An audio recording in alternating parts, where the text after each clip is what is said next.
أنا نقلت للشقة دي من 3 أسابيع. شقة قديمة في عمارة شبه مهجورة في شارع هادي في محطة الرمل.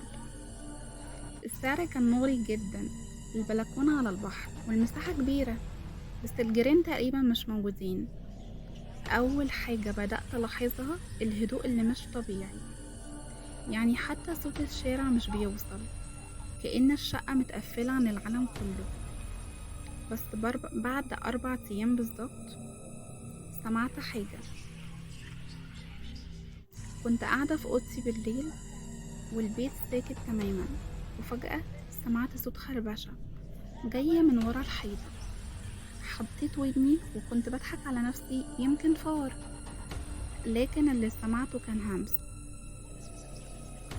كلام مش واضح، بس في كلمة واحدة قدرت أسمعها كويس: رجعيني.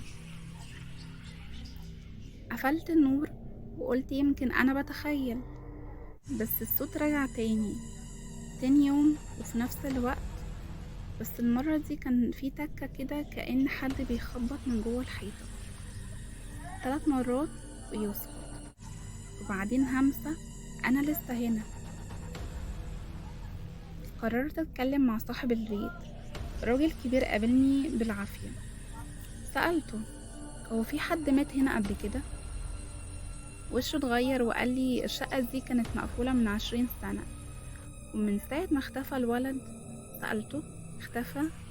قال لي كان ساكن هنا لوحده، فجأة اختفى، لا باب اتفتح ولا أثر اتساب.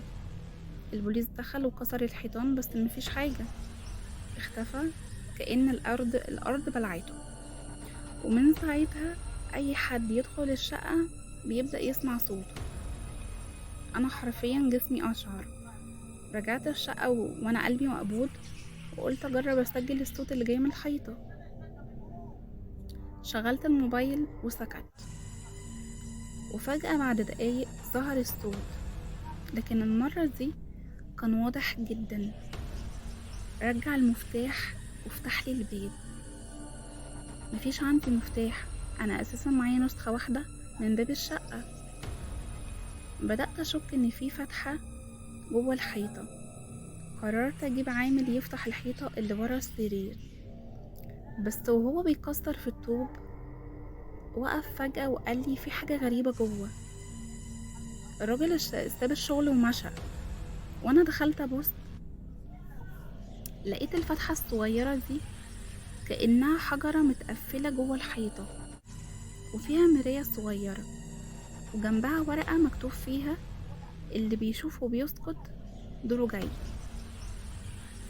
وظهر انعكاسي في المراية، بس الوش اللي ظاهر مش أنا، كان نفس الوش اللي شفته في فيديو صوت الحيطة.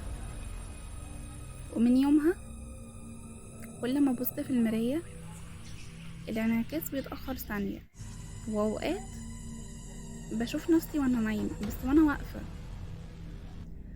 آخر مرة حصل حاجة فيها كنت نايمة وصحيت على صوت تكة، نفس ال3 خبطات من جوه الحيطة، بس المرة دي سمعت صوت المفتاح بيتلف في الباب وأنا قاعدة جوه الشقة. جريت على الباب لقيته مفتوح، لكن بره، مش من الشارع، اللي بره كان نفس اوضتي، نفس السرير بس فاضية.